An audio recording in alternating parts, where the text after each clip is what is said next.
Hi friends, welcome to Ammu's kitchen. നമ്മുടെ ഇന്നത്തെ recipe ചീര കട്ട്ലറ്റാണ് കേട്ടോ.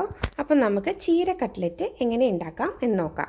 അതിനായിട്ട് ഞാനിവിടെ 1 കപ്പ് ചീരയില അരിഞ്ഞത് എടുത്തു വെച്ചിട്ടുണ്ട്. ഉരുളക്കിഴങ്ങ് പുഴുങ്ങിയത് 1 കപ്പ് എടുത്തു വെച്ചിട്ടുണ്ട്. ഇത് ഉരുളക്കിഴങ്ങ് വെള്ളവും ഉപ്പും കൂടി ചേർത്ത് പുഴുങ്ങി എന്നിട്ട് നമ്മൾ തൊലി പൊളിച്ച് എടുത്തു വെച്ചിരിക്കുന്നതാണിത്. ബ്രെഡ് ക്രംസ് എടുത്തു വെച്ചിട്ടുണ്ട്. ഞാൻ 2 ബ്രെഡ് എടുത്ത് മിക്സിയിലിട്ട് പൊടിച്ചെടുത്താണ് കേട്ടോ ഇത്. 4 പച്ചമുളക് ചെറുതായിട്ട് അരിഞ്ഞത്, ഒരു ചെറിയ ഇഞ്ചിയും 2 വെളുത്തുള്ളിയും കൂടി ചതച്ചെടുത്ത് വെച്ചിരിക്കുന്നതാണിത്. ഒരു മുട്ട നന്നായിട്ട് അടിച്ചെടുത്ത് വെച്ചിരിക്കുന്നത്. കുറച്ച് മസാലപ്പൊടികളും എടുത്തു വെച്ചിട്ടുണ്ട്. അതായത് 1/4 ടീസ്പൂൺ കുരുമുളക് പൊടി, 1/4 ടീസ്പൂൺ മുളക് പൊടി, 1/4 ടീസ്പൂൺ മഞ്ഞൾപ്പൊടി, 1 ടീസ്പൂൺ ഗരം മസാലപ്പൊടി. ഇത്രയാണ് നമ്മൾ മസാലയ്ക്കായിട്ട് ഇവിടെ എടുത്തു വെച്ചിരിക്കുന്ന പൊടികൾ.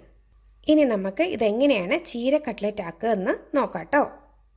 അതിനായിട്ട് ഞാനിവിടെ ഒരു പാൻ സ്റ്റൗവിൽ വെച്ചിട്ടുണ്ട്. അതിലേക്ക് സ്വല്പം എണ്ണ ഒഴിച്ചു കൊടുക്കുകയാണ്. വളരെ കുറച്ച് എണ്ണ ഒഴിച്ചു കൊടുത്താൽ മതി, ഒരുപാട് എണ്ണ ഒഴിച്ചു കൊടുക്കരുത്.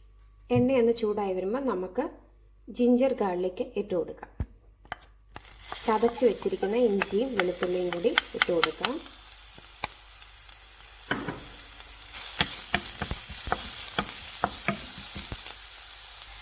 അതിലോട്ട് പച്ചമുളക് ഇട്ട് കൊടുക്കാം.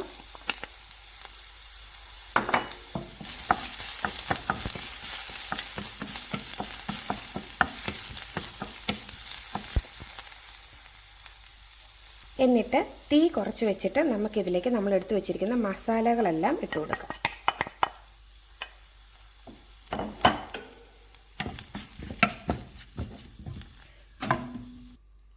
മസാലയൊക്കെ മൂത്തിട്ടുണ്ട്. ഇതിലോട്ട് നമുക്ക് എടുത്തു വെച്ചിരിക്കുന്ന നമ്മുടെ ഉരുളക്കിഴങ്ങ് ഇട്ട് കൊടുക്കാം.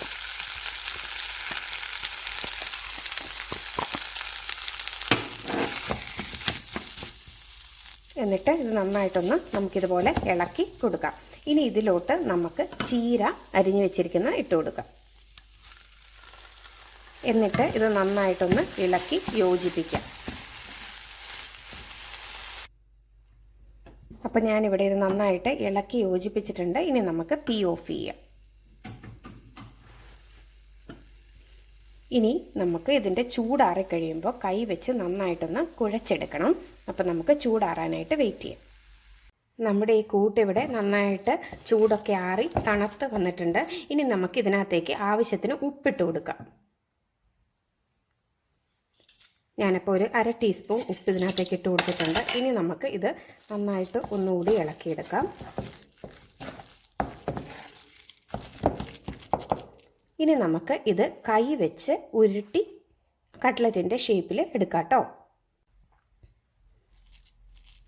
നമുക്ക് എടുത്തിട്ട് ഒന്ന് ഉരുട്ടിയിട്ട് കട്ട്ലറ്റിൻ്റെ ഷേപ്പിലേക്ക് ആക്കിയെടുക്കാം. ഇതുപോലെ ഓരോന്ന് മുക്കിയെടുത്തു. അടുത്തത്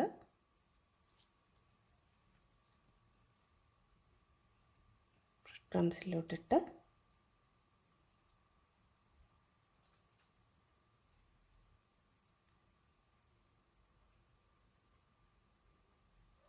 കണ്ടോ, ഇതുപോലെ ഞാൻ എല്ലാം ഒന്ന് ചെയ്തെടുക്കട്ടെ കേട്ടോ. ഞാനിവിടെ എല്ലാം കട്ട്ലറ്റിൻ്റെ ഷേപ്പിൽ ഉരുട്ടി മുട്ടയിൽ മുക്കി ബ്രെഡ് ക്രംസിൽ മുക്കി എടുത്തു വെച്ചിട്ടുണ്ട്. ഇനി നമുക്ക് ഇതൊന്ന് ഫ്രൈ ചെയ്തെടുക്കാം. ഇപ്പം നമ്മുടെ എണ്ണ ഇവിടെ ചൂടായിട്ടുണ്ട്. ഇനി നമുക്ക് എടുത്തു വെച്ചിരിക്കുന്ന കട്ട്ലറ്റ് ഇതിനകത്തേക്ക് ഇട്ട് കൊടുക്കാം.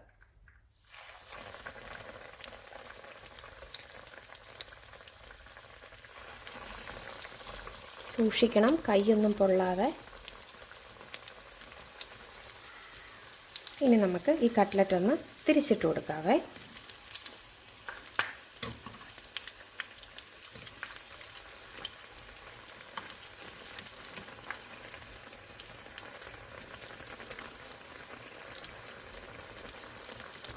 ഒന്നുകൂടെ നമുക്കൊന്ന് തിരിച്ചിട്ട് കൊടുക്കാം.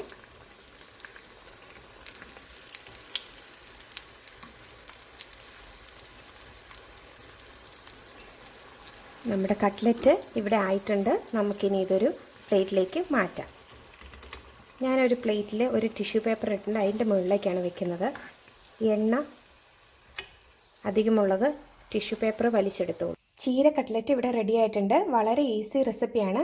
നിങ്ങൾക്കിത് വറക്കുന്നതിന് മുമ്പ് ഇത് വേണമെങ്കിൽ എടുത്ത് ഫ്രീസറിൽ വെക്കാം. എന്നിട്ട് നമുക്ക് ആവശ്യാനുസരണം വറുത്തെടുത്താൽ മതി കേട്ടോ. അപ്പോൾ എല്ലാവരും ചെയ്ത് നോക്കണേ. ചെയ്ത് നോക്കിയിട്ട് ഇഷ്ടമാവുകയാണെങ്കിൽ ലൈക്ക് ചെയ്യാനും സബ്സ്ക്രൈബ് ചെയ്യാനും മറക്കരുതേ. താങ്ക്